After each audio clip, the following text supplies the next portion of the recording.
Coaches, welcome back to the Championship Vision podcast. Coach Kevin Furtado, welcome back. I'm so excited to be back here during the holidays with you. I first would like to talk about my Championship Vision podcast sponsor. This episode of the Championship Vision podcast is proudly sponsored by AEA Institute, leaders in mental performance and brain-based training for athletes and coaches. AEA helps teams train the one area we talk about all the time, but rarely practice on purpose: the mind.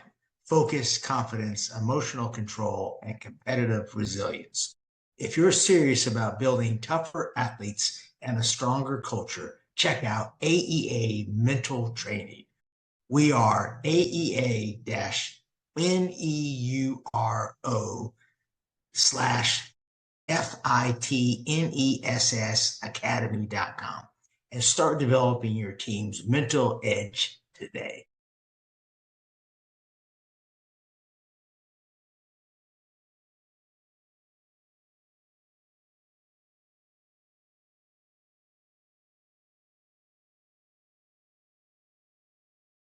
Coach, welcome back. Today's guest is Jake Nannen, is the head varsity girls basketball coach at Elkhorn South High School, competing in Nebraska's largest classification, Class A. In the beginning of his sixth season as a head coach, Nannen owns a 70-53 overall record with a proven track record of building fast-paced offenses. Since taking over at Elkhorn South in 2023, Nannen has led one of the most statistically improved teams in school history.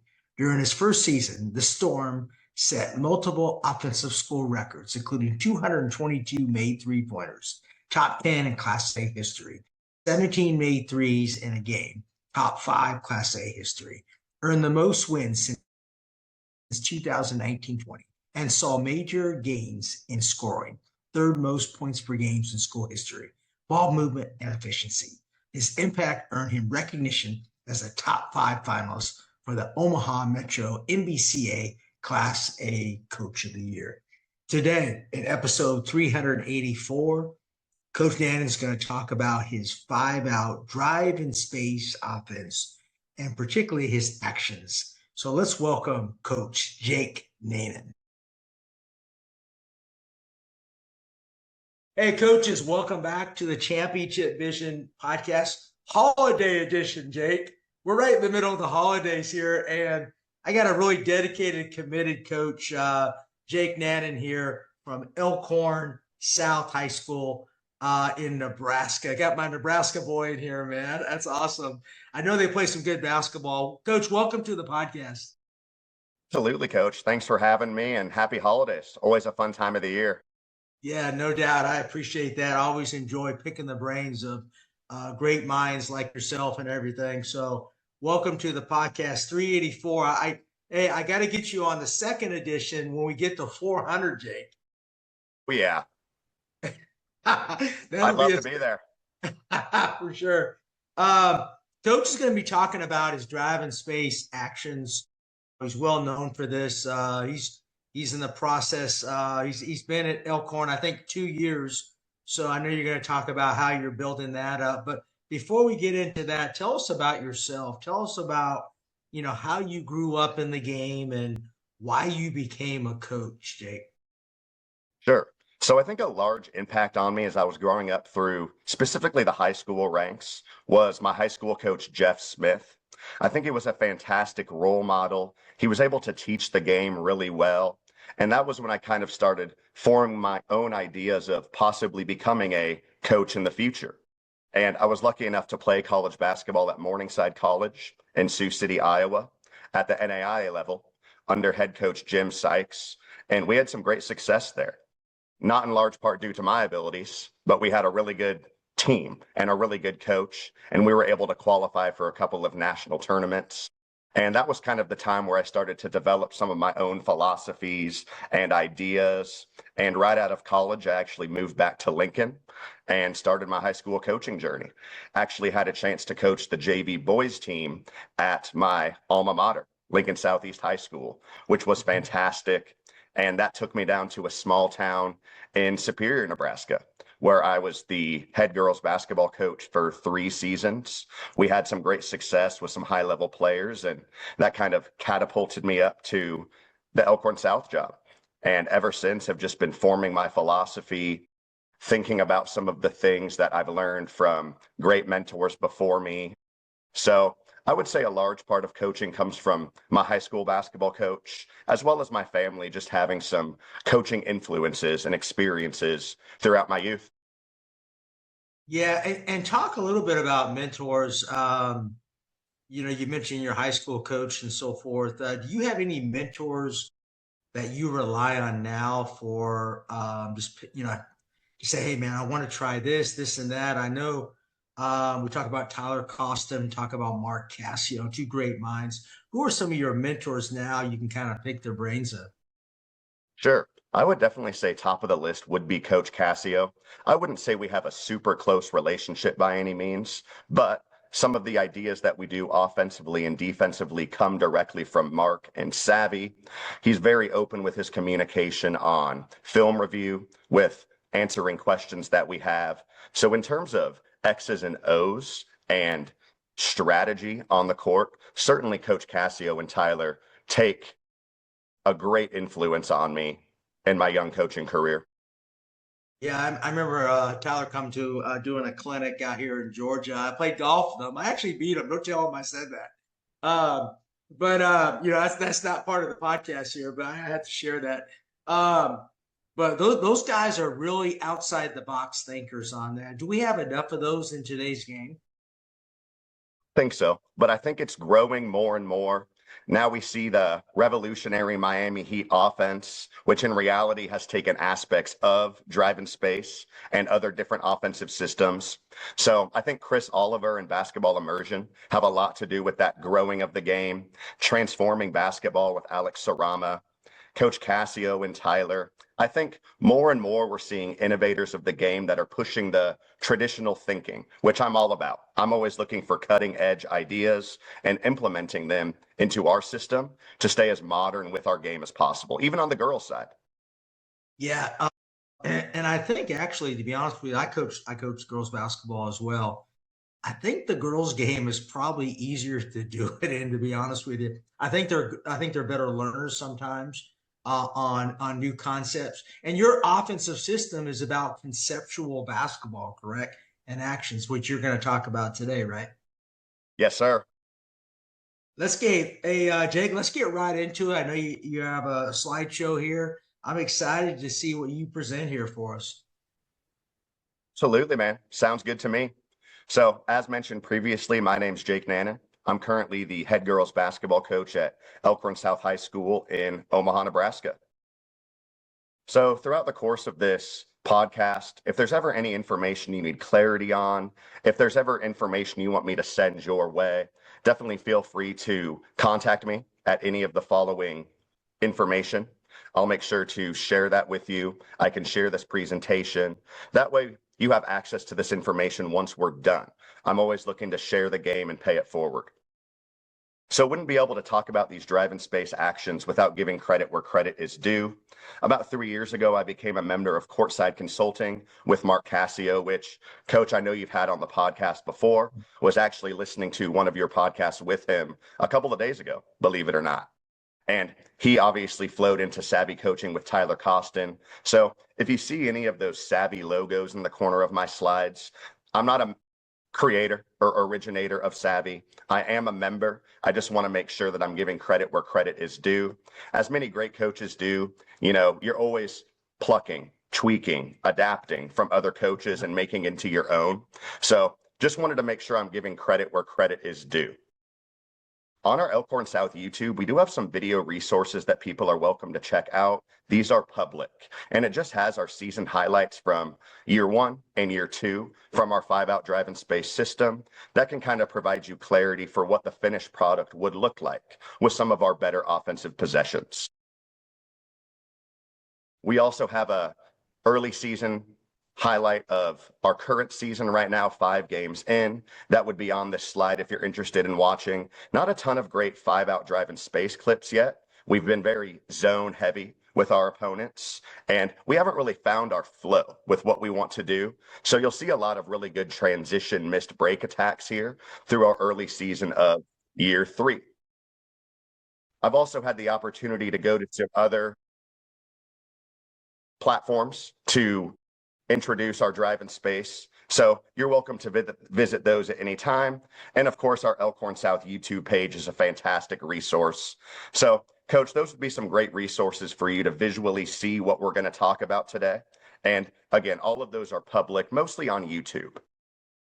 Absolutely on that. Yeah. And you mentioned one, I think United Basketball. I think I don't know if Matt Smith's not running that anymore, but did you interview with Matt Smith or was that somebody else?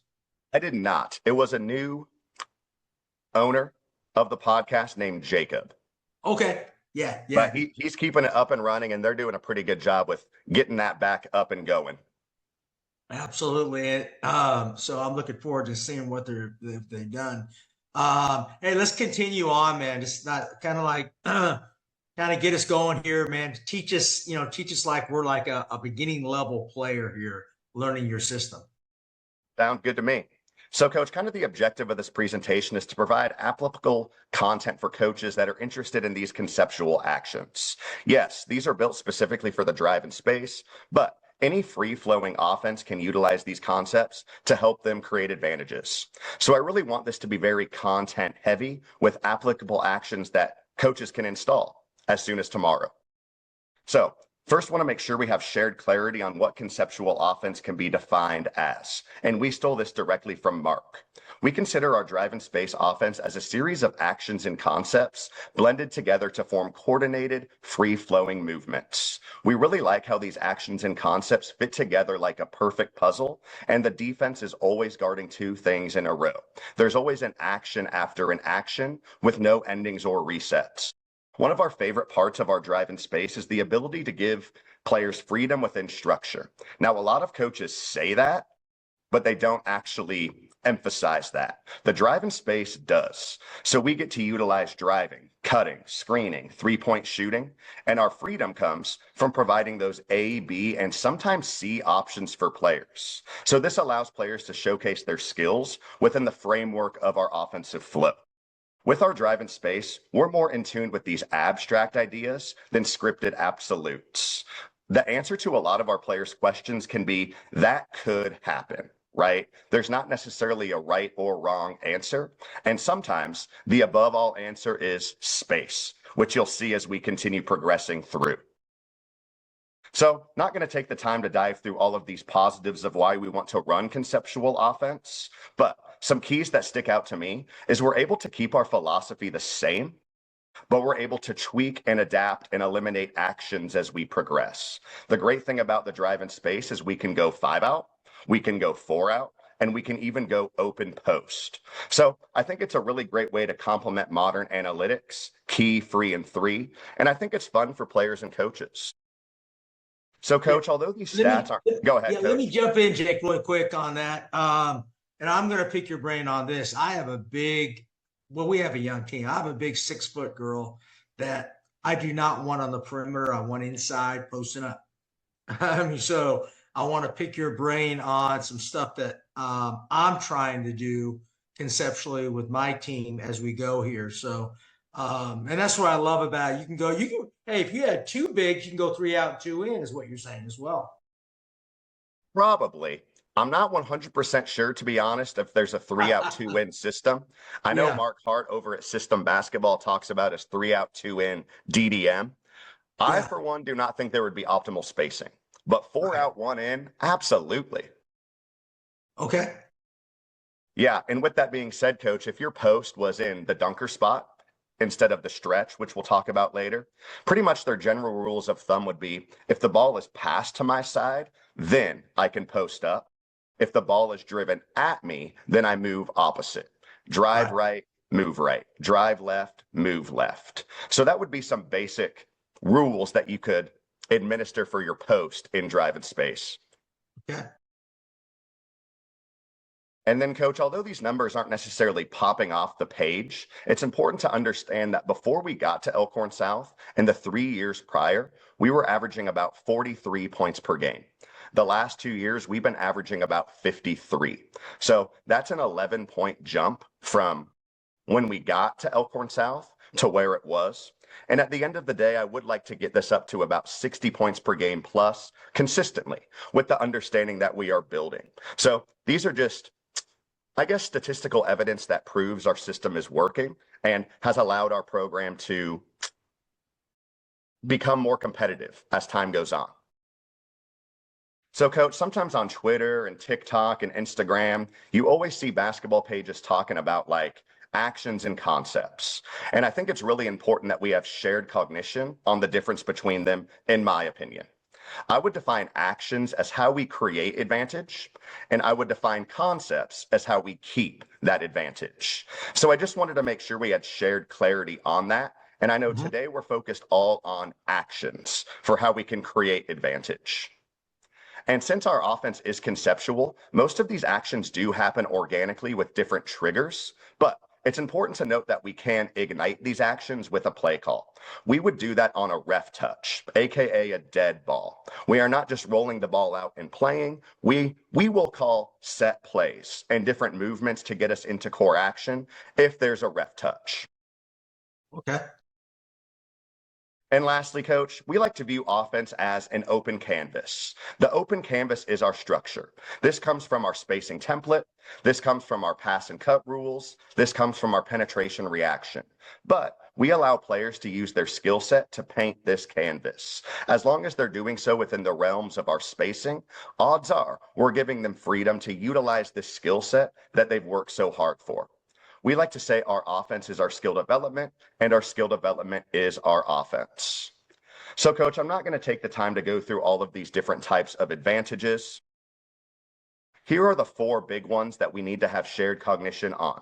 Usually, the game is in one of these 4 stages at all times: disadvantage, neutral, small advantage, and big advantage. When we're at a disadvantage, this might mean that we are trapped, where defense has more defensive players than us in a given situation.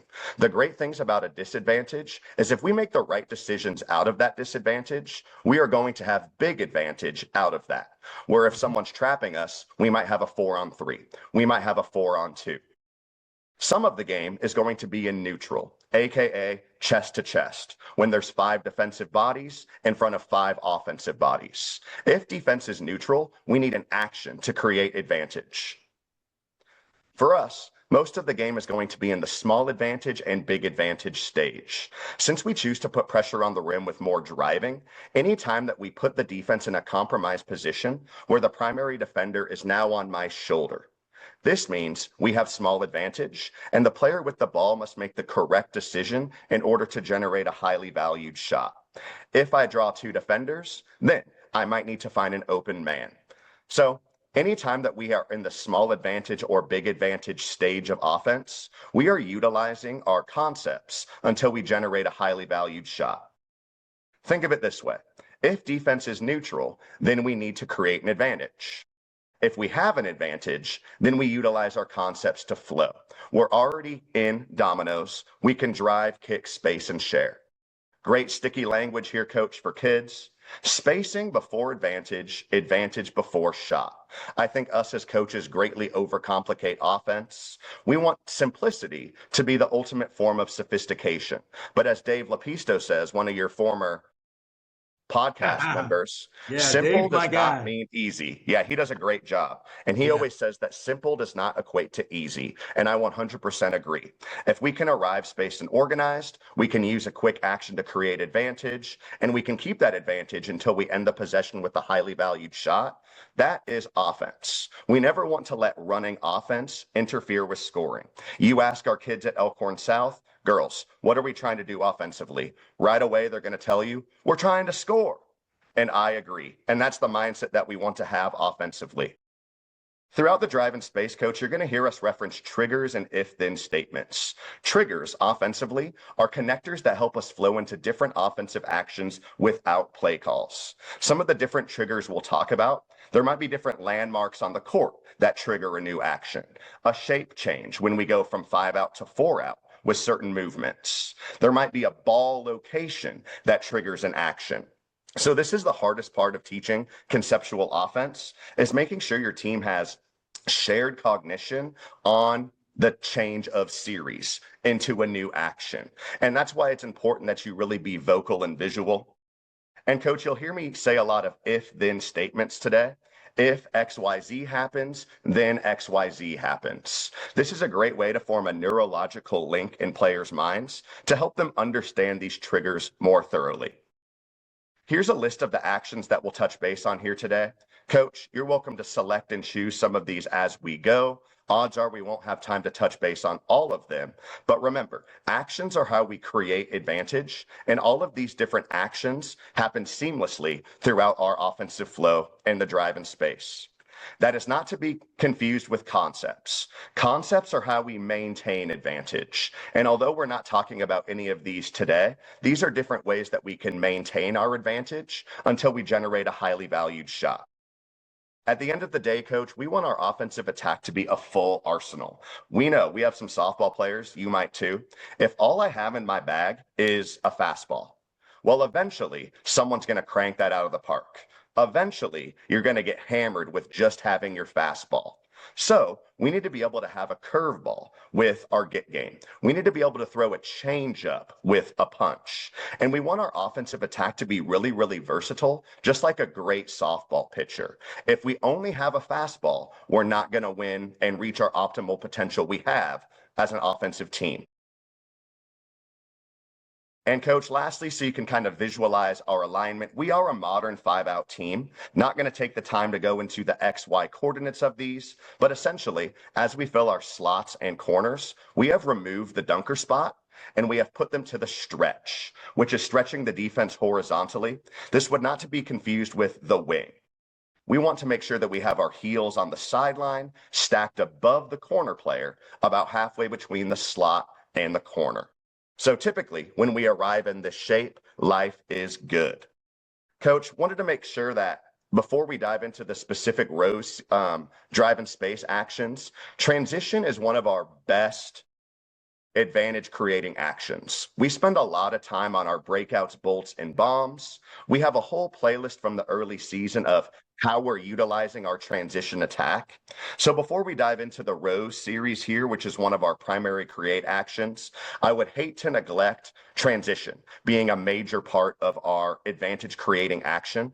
I would love transition to be 70% of our offensive flow. And I think our girls are doing a great job this year of specifically our missed break attack. We are really, really good off a miss right now. So, yeah. Coach, any questions? I know I'm speed racing here before we dive into some actions. Yeah, I mean, do you have some clips of your transition at all? How you guys run man. Yeah. Absolutely. So most of these transition attacks are going to be based off of a miss. On a miss, we work on being our own outlet, or what we call breakouts. So our missed break attack is very positionless. Our made break attack is more structured. So whenever we get a defensive rebound, that player is asked to break out.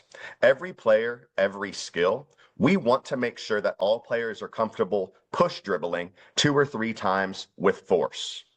Everybody else, coach, essentially bolts down the floor. What they're doing is tagging and hugging the nearest sideline because we want to give our breakout player Main Street. We clarify Main Street as the middle third of the floor. Our pusher, or the player that's breaking out, should be the only player that is in Main Street. That way, we have proper spacing. So throughout some of these clips, you'll see a lot of players breaking out with their rebound, tagging and hugging the nearest sideline to bolt, and then our defensive rebounder possibly bombing ahead to an offensive player. So I'll let a couple more go through here, coach. Here's a strong breakout right down Main Street. We generate a foul. Here's another strong breakout. We're teaching our bolters to fill corners first for that exact reason. Let me see if I can advance to more recent. Here's a great steal. We bolt and we go. So you say keeping everybody, keeping your point guard in Main Street there. Do you have a post that runs middle, or I see We do not. You don't. We utilize the two-sided break. Mm-hmm. So we are always keeping the middle of the floor open for the point guard. But on a miss, the point guard is the rebounder. So you can see almost these automatic responses of our rebounders is to pogo stick high for a rebound. And then you will see them land like a quarterback and then start breaking out strong down the floor. So we always prefer to make sure that we're attacking disorganized defense. Pretty much across the board, coach, transition is the best time to score. Higher effective field goal percentage, more opportunities to put pressure on the rim, higher points per possession. So we firmly believe in breaking out strong and putting immediate pressure on the defense. Because most of the time, coach, in transition, we have a big advantage, meaning that we have a numbers advantage, whether it's 5-on-3, 4-on-2, you name it. We want to capitalize on those situations. So I love the sticky language, coach, of breakouts, bolts, and bombs. Great alliteration. Right. Love that. So one of our first actions that we utilize to create an advantage is our rows series. If we were to simplify it, rows series is a series of gap creating cuts that we utilize when the ball is in the slot or passed across slot to slot. Generally speaking, we want to create space with our gap creating cuts, and we want to attack that space. Most of the time, that's going to be double and triple gaps that we create. We like to think of the rows series as the bread and butter of the drive-in space. I think there's a misconception that the rows series is the drive-in space, and that's just not true. Think of the rows series as the main engine to the drive-in space. We like to consider the rows series our fastball. If we can crank by the rows series past you all night with our fastball in transition, we will. But we have the understanding that some teams are going to be able to take away our fastball and hit a home run against us. So we'll talk about more of our different options later. Generally speaking, if the ball is at an action spot, which is what we call our slots, it's where our best action happens, everyone has shared cognition that we are in row series. Additionally, if I ever pass across the floor, slot to slot, then we are in row series, and I have a series of options that I can choose from to generate big gaps. The triggers for row series are landmarks, the ball is at the action spot, and a passing sequence of a pass across the floor. If I pass across the floor, here are my options. I can fingers cut, I can fan cut, or I can follow with a ball screen. We consider this a package or a series of actions with a simple trigger. Our fingers cut is definitely our bread and butter. This is also referenced as a brush screen, a wave cut, you name it. But generally speaking, we're sprinting through the ball side elbow with 10 fingers to the sky. This way, as we run right through the elbow, we are not head hunting. If we cause a little bit of a traffic jam as we cut through the ball side elbow and we brush X5, great. That's going to give us almost an immediate small advantage. We like to think of fingers cuts. All of our gap creating cuts are corner cuts. So when I fingers cut, I'm sprinting to the ball side corner. We do need to make sure that we have 10 fingers to the sky. That way we don't get called for a moving screen. We are not trying to hit defenders. We teach our players to sprint straight through the elbow. If you hit somebody, great, right? That's actually kind of what we want. Wink, wink. But we tell the refs, this is actually true. We're really not trying to hit anybody. We're just cutting through the elbow. So I'll play some clips here, coach, of our bread and butter of the rows series. And definitely hit my line with any questions that you have as we go. Okay. Almost on all of these passes, coach, I hope you see the player passing across the floor, cutting through the ball side elbow with 10 fingers to the sky. And what you'll see is you'll see a triple gap opening to the right of the driver. A triple gap is when the next offensive player is 3 passes away. This is about as much space as you're going to get on a basketball court. And after a couple more clips, coach, I'll try to pause one and we can walk through a possession. That way we can pinpoint exactly when a small advantage occurs.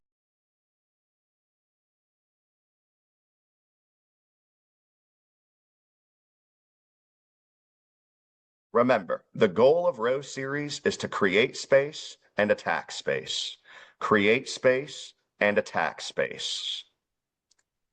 All right, let me see if I can find a really good one for us to touch base on. Can't go wrong with any of them, probably. Right. Okay, here's a good one. So, as we arrive in the half court, we arrive in tandem at our slots, or what we call the action spots. If I pass across the floor, then I can fingers, fan, or follow. This player decides to fingers cut. She's sprinting right through the elbow with 10 fingers to the sky. And what we can see right here is small advantage being created. Defense was neutral, right? They've got 5 bodies in front of 5 bodies.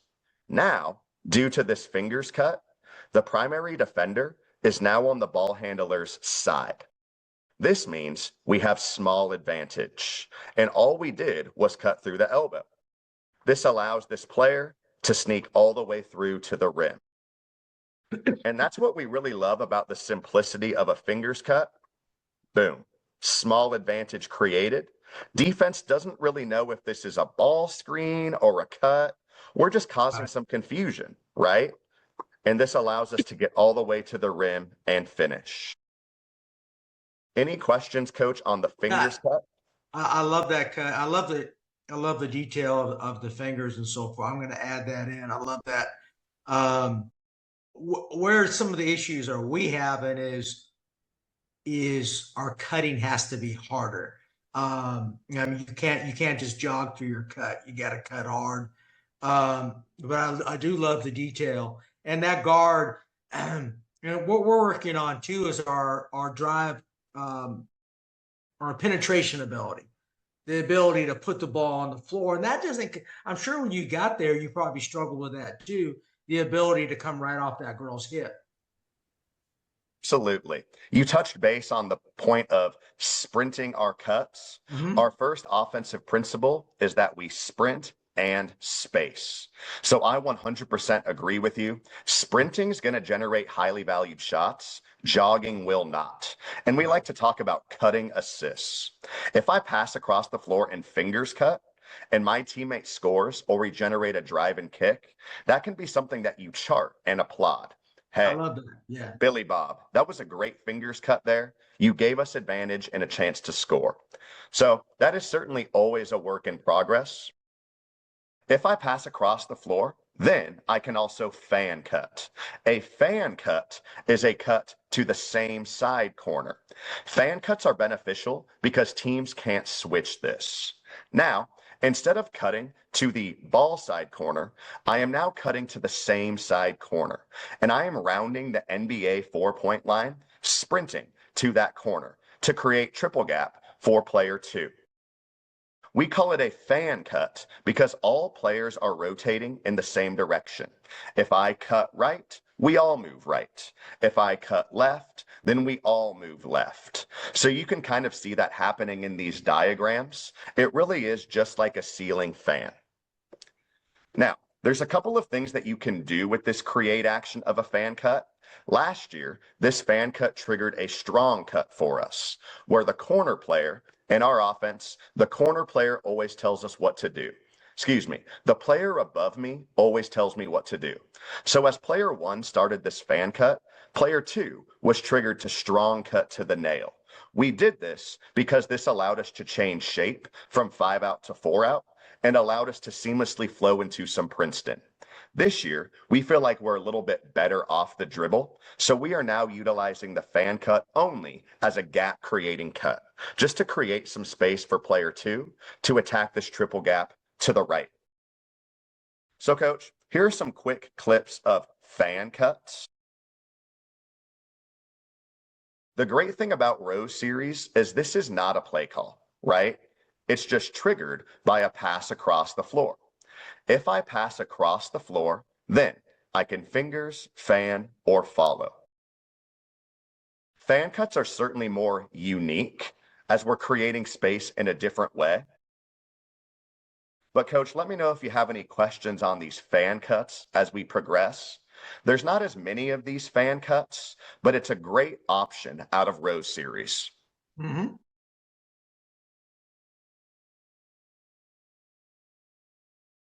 So what do you notice? I'm just looking at the defenders, how they're reacting to the fan cuts. Are you ultimately, what's kind of the purpose again on the fan cuts? Are you getting that defender to drop more into the help gap, or what's your purpose of that?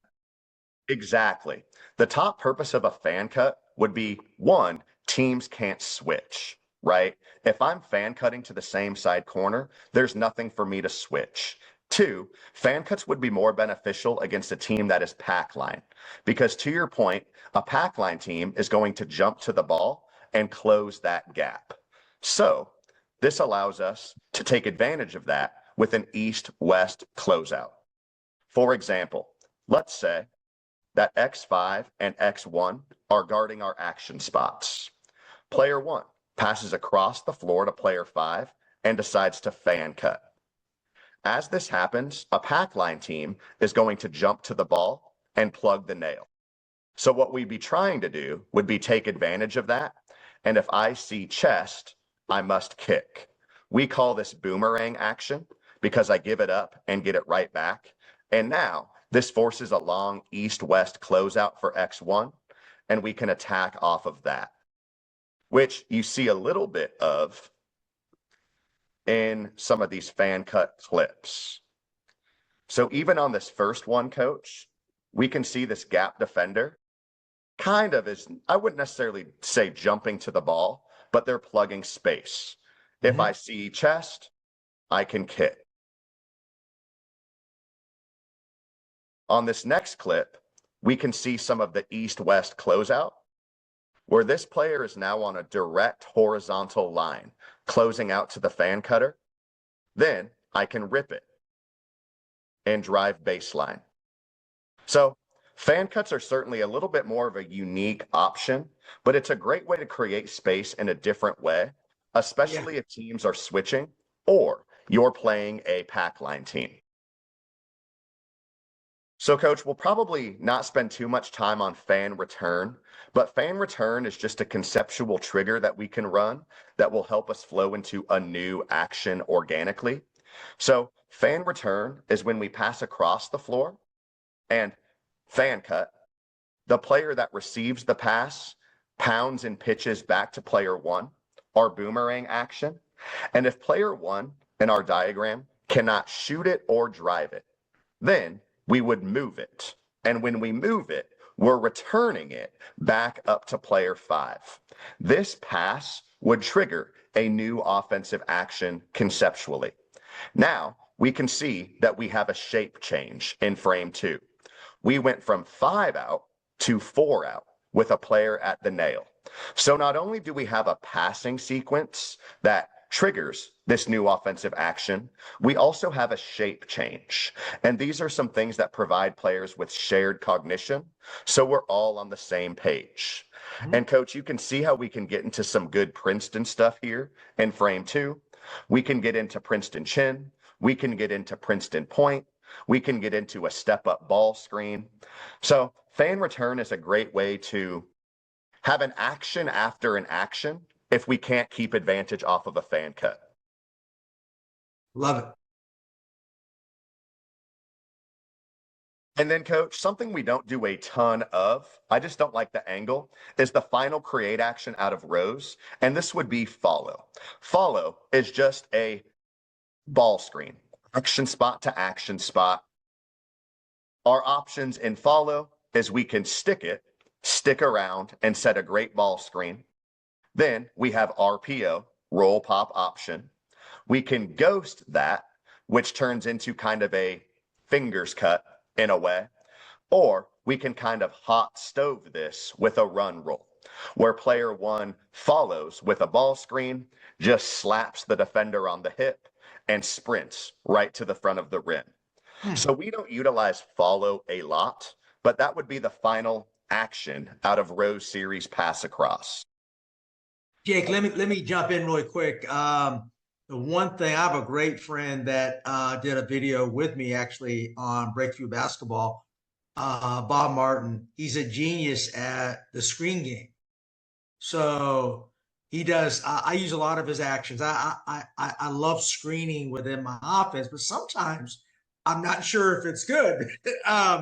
So we run a lot of down screens and flare screens. Give me your philosophy on that. Is that something that gets in the way, screening? Kind of talk to me a little bit about that. Sure. I do believe that providing screening options for players off the ball does not align with our principle of 0.5 decisions. I used to be this way when I ran read and react, and I would make a pass to a teammate, and I would tell that teammate to make a really quick decision, right? Without clarity on what that means. So this would really put that player that caught the pass in a pickle. Wait, does coach want me to wait for the screen away action and read the cut? Does coach want me to wait for a ball screen? Does coach want me to drive off the catch into a double gap? And in a way, that kind of isn't as clear and concise as I would like. So for us, when we catch, we typically have a drive pass option. When I catch the ball, I'm either going to attack a double or triple gap or pass through a single gap and cut. So when we utilize off-ball screening, this would be more in a change of series with our fan return, with a play call. And that is how we would utilize more off-ball screening within our flow, as opposed to utilizing it as an option after a pass. Okay. For better or for worse. I'm not saying that's the right way or wrong way. Yeah, different ways to play. Yeah, I think that I think the screen game and the cut game is really interesting, man. That would be a great debate to have. Yeah, It depends on your personnel or whatever you believe in, for sure. it does. Think of it this way. Our preferred method of putting pressure on the rim is with the drive. So everything that we do is predicated on putting pressure on the rim with a drive, as opposed to off-ball cutting. Let me ask you this, or jump in. I know you got to go on here. Let's say my team is not we're not quick. And would screening be better to free them up? I guess is what I'm saying. What's your philosophy on that? Not necessarily. I would say athletically speaking and speed-wise, we are probably middle of the pack with our classification. Our ability to offset that is our ability to play off the catch and make 0.5 decisions. We spend a lot of time on our starts and getting off the rails and stampeding, and that actually allows us to kind of level the playing field with our athleticism. So I would say our ability to play off the catch, attack big space, and make quick decisions is our way of leveling the playing field as opposed to using more off-ball screening. We can create advantage just by playing off the catch and with some of our spacing and gap principles. Okay. And then, coach, not going to spend too much time on the dribble entries of Rose series. We don't utilize these a lot, but if I can't pass across the floor, then I can wave, push, or truck. A wave cut is what we would call the bestie of the fingers cut. It is a fingers cut without a pass across the floor. Push is the bestie of a fan cut. It is a fan cut without a pass across the floor. We're still creating double and triple gaps, but we're doing so without a pass. One that we do use this year which is new for us, is truck. Truck is the bestie of the follow ball screen, very similar to a drag screen. We would consider drag as more transition, truck as more half court. So here are some clips, Coach, of a classic drag or truck that we've installed a little bit more this year, as we have a little bit more, I would say we have more abilities to create advantage with our pusher this year.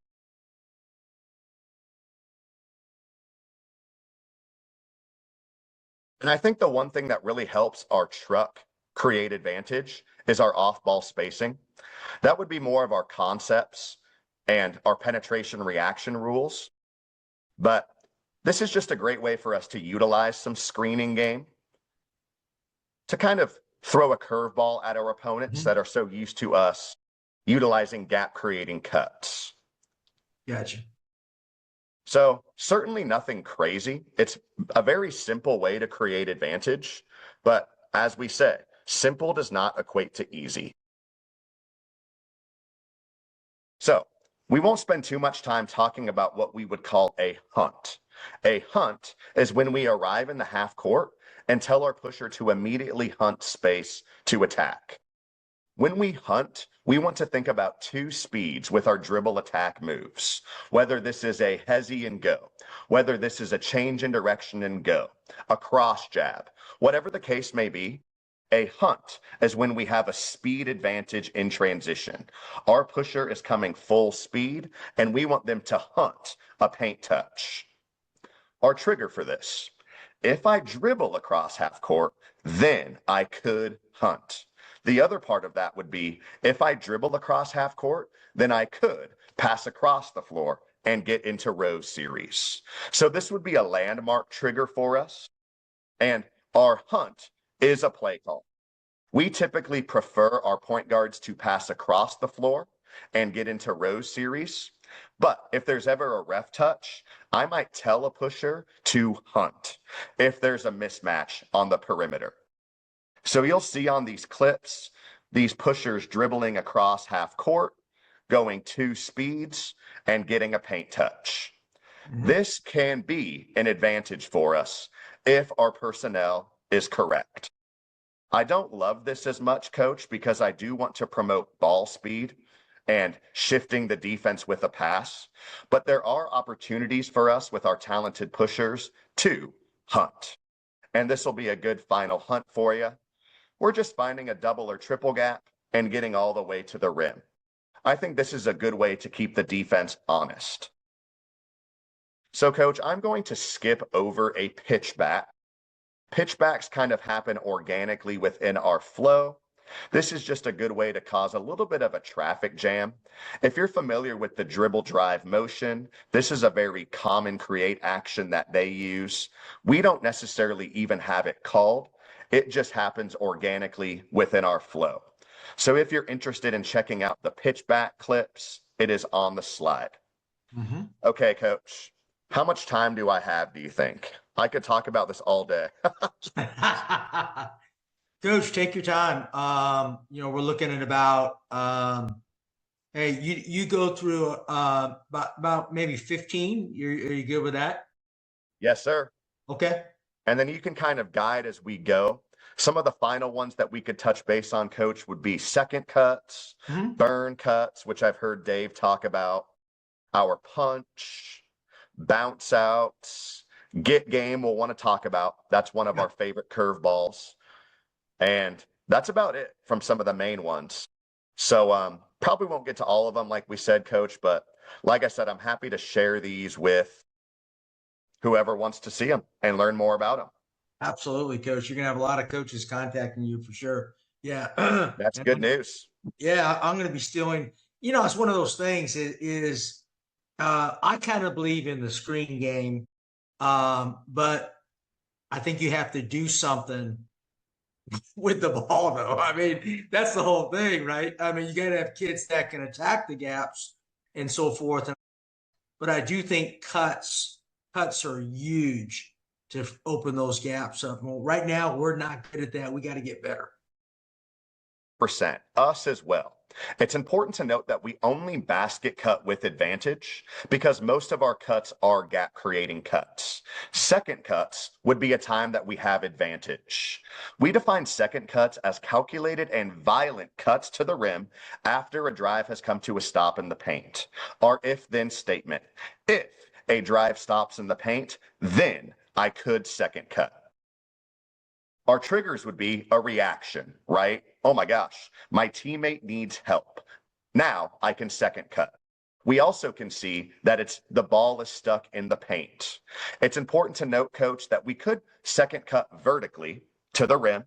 We can also second cut horizontally to kind of find an open window behind the three-point line that a teammate can pass to. Our second type of advantage cut would be a burn cut. I've heard Coach Cassio and Coach Lepisto talking about burn cuts. Burn cuts are a little different than second cuts. Second cuts are violent and calculated. Burn cuts are more sneaky and calculated, where we're trying to sneak behind the defense. Our trigger would be when my defender loses sight of me.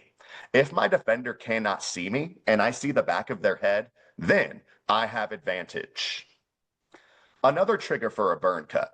If a teammate cracks the shell, whether it's a drive into a triple gap, whether it is a pass into the high post against the zone, right? We define the shell as the three-point line. So if a teammate cracks the shell, then I could burn cut. If my defender cannot see me, then I could sneak behind them to the rim. Typically, these burn cuts are going to happen on the weak side of the floor, and we do utilize these more against the zone than we do man. When my teammate cracks the shell with a drive against the zone, then I might be able to burn cut. If we get it passed into the high post or even the short corner, then I could burn cut on the weak side of the floor. And I heard Coach Lepisto say this, we use it too. Our sticky language for our girls, you turn, I burn. So that's a great way to put pressure on the rim with advantage. Remember, we only basket cut with advantage. Our punch. This would be an action that we would use after a drive and kick to post perimeter players. We are 5 out, and we do know our preferred way to put pressure on the rim is with the drive. But this is a great way for maybe a point guard that has size to post up against a smaller mismatch. Maybe we have a forward that's very versatile inside and out. On their concept menu, we would tell them to penetrate, pitch, and post, aka a punch. As we can see in the diagram, as player 2 drives and kicks, their options would be A, I can escape to any corner, or B, I can punch. It really just depends on a player's skill set, but that would be your if-then statement. If I drive and kick, then I could punch and get the ball right back for a give and go. There's a couple of different ways that we would train the punch through small-sided games. And anytime you're doing any type of advantage one-on-one finishing, a great way to +1 that is to just put a coach or a player in the corner. And anytime that player drives and kicks, just have them punch as a constraint, and you can give it right back to them to make a post move. Remember, coach, we do say every player, every skill. So our forwards need to be able to play on the inside and out. Our 5'5" point guards need to have the ability to play inside and out. Every player, every skill. Coach, any questions on second cuts, burn cuts, or punch? No, I love it. I absolutely love that. But yeah, if you have, if you have a really good, strong, physical point guard, the punt, absolutely. You want to post her up after a cut for sure, no doubt. 100%. And it's all about diversifying your attack, right? We know that the Rose series is our fastball. Some teams are going to be able to hit home runs off that. So now we have a little bit of punch, advantage cutting, get game, chase action. And we're starting to build our full offensive attack, or what we would reference as our full arsenal. I would say probably our top curveball is our get game. We would classify and define get game as a pass inside the shell to a cutter at that pinch post position that then provides a series of options to that passer. Our get game, coach, would be very similar to the Princeton Point series. This is a great way for us to get some handoffs, give and goes, and something that you're strong about, that off-ball screening. This is a way that we can get into some off-ball screening where everyone's on the same page. And the great thing about get game is our possessions can flow in and out of our fastball, the Rose series, and get game organically. But remember, we can flow into some of this get game and we can ignite that with a play call from a coach. Maybe teams are doing a really nice job guarding our fan cuts. Well, I might call a play that gets us into some screening game to see if we can create advantage in a different way and keep defense off balance. If there's a cutter inside the shell, then I should play with them. We know that that would signify a shape change. If we're going from 5 out to 4 out, odds are I need to play with my cutter in the pinch post. Then we get into our options of what happens if I make that pass. All we say, coach, is if I feed the pinch post, then I can cut it, turn it, or split it. Cut it, turn it, split it. And these would essentially be your basic Princeton Point options. I just really like that sticky language of cut it, turn it, split it. Since it's our curveball, this is something we don't need to get really good at. We're not going to spend a lot of our practice time talking about how to read off-ball screens because it's only going to happen 10% of the time. So we talk a lot about speed over read. When we're in get game, and even throughout our drive and space flow, we would rather make the wrong decision fast than the right decision slow. We like to say the worst decision is indecision, but of course, coach, as you know, there are better versions of right. And we provide the game to kind of teach that for them as the season progresses. First, a cut it. This is kind of a give and go. And although we prefer speed over read, the correct read would be if I'm being crowded and defense is really up on me, then I'm going to cut it and basket cut with advantage. If defense is sagging, I might try to turn it. Think of a turn it as a throw and go, a stationary handoff. This is a little bit better than a ball screen because the defender that is guarding player 5, let's call them X5, they actually can't hedge as much because player 5 has the ball. They're going to be more focused on guarding the ball than guarding the handoff. So I think that throw and goes can sometimes be more effective than ball screens to catch the defense off balance. Something I've been in love with this offseason, coach, is the fake handoff, or what we would call keep it. If we're facing switching defense or defense that's really aggressive, we would ask that pinch post player just to kind of fake toss that handoff and keep it and go attack the basket. We actually have a baseline play that utilizes one of these options that's been really good to us. And then lastly, coach, we can split it. When we split, we only split away because I want to be clear and concise with if player 4 tries to turn this, we want player 2 to be very clear cut with what they're doing. As in, if player 4 starts going over and splits it with player 1, that's going to cause confusion for player 2. Player 2 is not going to know if player 4 is trying to turn it or go over and screen away. So it's important to note that we only split away just so we have clarity on our action. If I'm receiving a split, I could use it, maybe get into a zoom, maybe curl it, or I could refuse it and back cut. And then from there, coach, that's pretty traditional Princeton Point. We're going to pop it, see if we can hit that 3 after the screen, and then we're going to chase that with a ball screen. So, coach, I know you like screening game. If you wanted to, you do not need to have all these options, right? We've even thought about just using get game to split it, just using get game to turn it. So that's just the complete arsenal of get game. And coach, I'll let some clips show here and feel free to chime in with any questions as we go.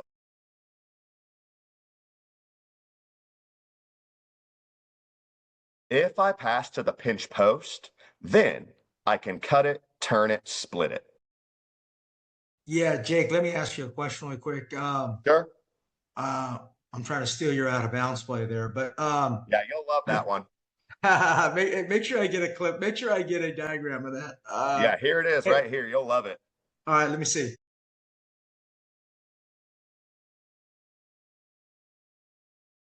So she just hangs on to it. I got it, little fake handoff. Yeah, but it's Is that actually it? a read. Yeah, sure. I see what you're saying. Yeah. Yep. So this would That's be one like thing a, I haven't done, Jake. That's one thing I've seen it done. I just, I run a lot of different out of bounds plays. One thing I haven't done is the handoff to the inbounder. yeah. I just haven't done it. You find a lot of success with that? Yeah, that's actually one we put in this year. It's probably been our most efficient blob. And it's important to note that that player can also hand that off.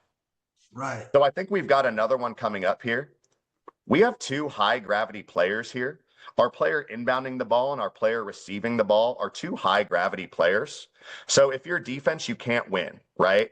If she pitches this back, that could be an open three.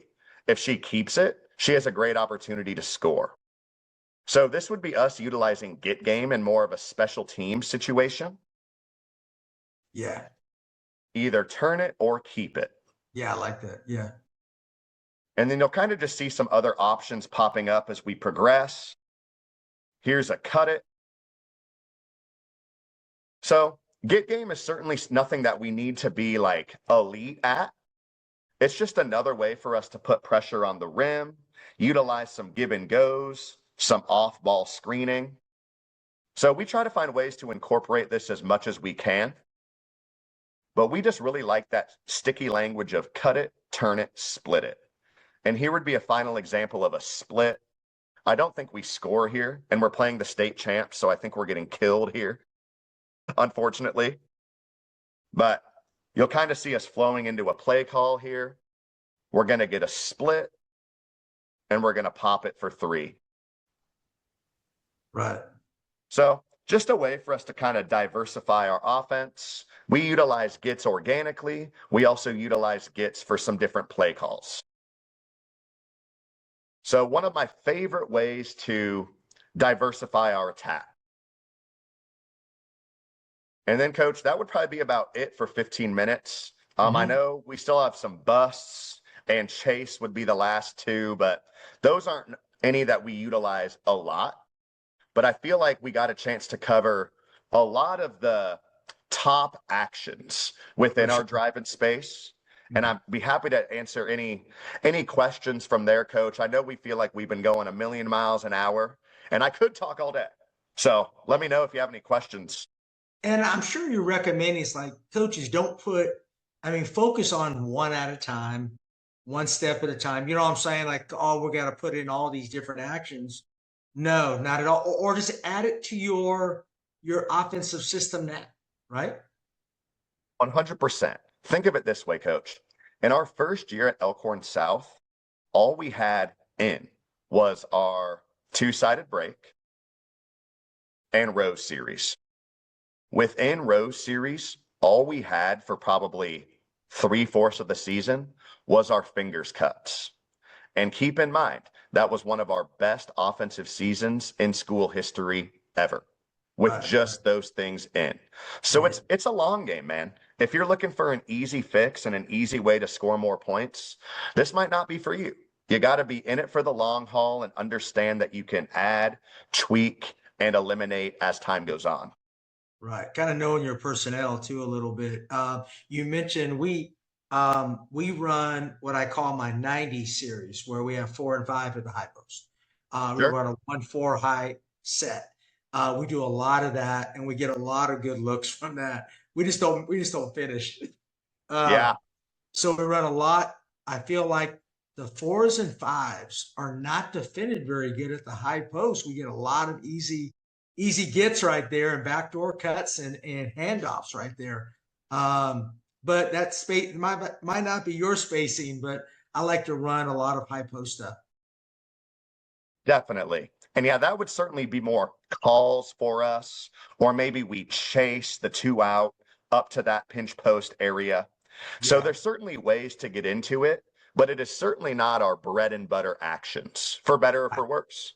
For sure.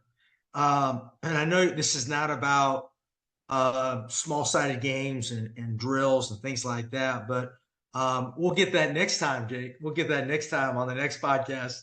Absolutely, man. As you can Okay. see, I've got a full presentation ready. That's also something I can share to any coaches that are interested. And coach would certainly love to hop on again sometime soon. We only talked actions and didn't even get done. Keep in mind, we have all of these concepts too for how we can keep that advantage. I just Yeah. love talking hoops, man. Would love to connect again, certainly. Yeah, let's do that, and let's get maybe concept. We'll do that. I know the coaches will be excited about maybe learning the concepts now, or even just adding those other actions and concepts, and then getting into kind of the small sided game. We love that. Yes, I think building the offense in a unique way through a games-based approach really helps you scaffold learning to the highest levels. So certainly happy to talk hoops at any time. And like I said, coach, I very much appreciate you having me on, and thank you for letting me talk a million miles per hour. No doubt. Again, it's on the screen here, but tell the coaches how they can contact you. For sure. So feel free to shoot me a call or text at the cell phone number provided. Most frequently, coaches will reach out to email up at jacobsnannen@gmail.com. And of course, feel free to shoot a message my way on X at Coach Nannen. I try my best to post some small-sided games, some possession breakdowns, as much as I can. And make sure to check out Elkhorn South girls basketball on YouTube. Tons of great content there for you for specifically small-sided games and drive and space content. Yeah, I think I saw on X the other day you had a great drill. I forgot what it was. Maybe you remember. You posted about a certain. I forgot the name of it, but you do a Oh great yeah. job of Lions in the cage, baby. that really Cage. quick. Yeah, talk about that. That was really interesting. For sure. So Lions in the Cage, coach, is we play a half court 1-2-2 trap as a curveball defensively. And we also do a little bit of 1-2-2 pressing. Yeah, So Lions in the Cage is just a great way to start practice or your defensive gauntlet with anticipation, or what we call hunting. Sprinting at traps with two hands high, sprinting at traps through passing lanes, and really making sure that we always have two trappers on the ball.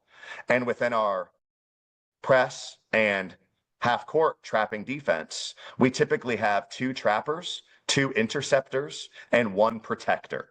So this is a great small-sided game to work on those exact skills in kind of a fun, competitive way. And let's not forget the benefits coach to offense here too, right? You're yeah. handling pressure, you're playing a little bit of keep away without a dribble, and it's a great way to work on those end of game situations where you might need to play hot potato with it for a while and pivot strong so you don't turn the ball over. No doubt, no doubt. And I love it. It's 4-on-4. I got a similar drill we call circle trap. So are there space? Obviously, you have it within a certain space, no dribble. And do you play up to certain deflections or turnovers? How do you score that? Good question. So we score it with one completed pass equals 1 point. You could play to a score limit. You could do 1 minute bursts where offense is offense for 1 minute straight, defense is defense for 1 minute straight. We will typically change possession after a steal or solidified deflection.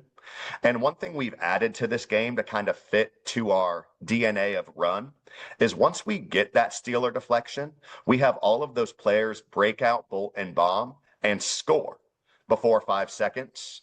And if they can't score off the steal or deflection, they don't get to be on offense I and they love that. must stay on defense. So Yeah, a that's good way to great. kind of blend in what we want to be as our DNA, which is run. I love that. And is this on your YouTube channel? Yes. Okay, So, great. and coach, here would just be a quick glimpse at our YouTube channel. Yeah, We yeah. have Promote that. we have some different playlists. If you're looking for different ways that we practice our finishing, some drive and space possession breakdowns. Here's some small-sided games that we play to help build the offense. So we're trying to keep that updated as much as we can. Could not recommend some of these games more. most of them we have learned from Coach Cassio and Savvy Coaching. So this would be a good way for you to kind of see what we do to shape our environment in a practice setting. Yeah, I love it. Awesome YouTube site, by the way, Coach. Thanks. I appreciate you sharing. I always love coaches who share what they do and not hide what they do, because there's a lot of them out there. Right? You know what I'm saying? I mean, share what makes you good, for sure. Make the Absolutely. game. Yes. Happy to share the game, happy to grow the game, and of course want to make sure that I'm continuing to credit Savvy with as much as we can, because we have learned so much information from them, not only X's and O's, but also sticky language, how to teach the game, systems. And of course, there's more than just these three that have influenced my journey, but these would just kind of be some of the major credits that I'd have to give for our style of play. Absolutely. Wonderful job, Coach. We appreciate it. And thank you for coming on. I know we're going to get you back a couple more times to kind of finish your segment here. So you'll be getting another call from me. So, hey, thank you again for helping us coaches out. And I appreciate you sharing the game. You bet, Coach. Thanks again for having me on. All right. Take care. All right. Enjoy your Saturday. You as well, Coach.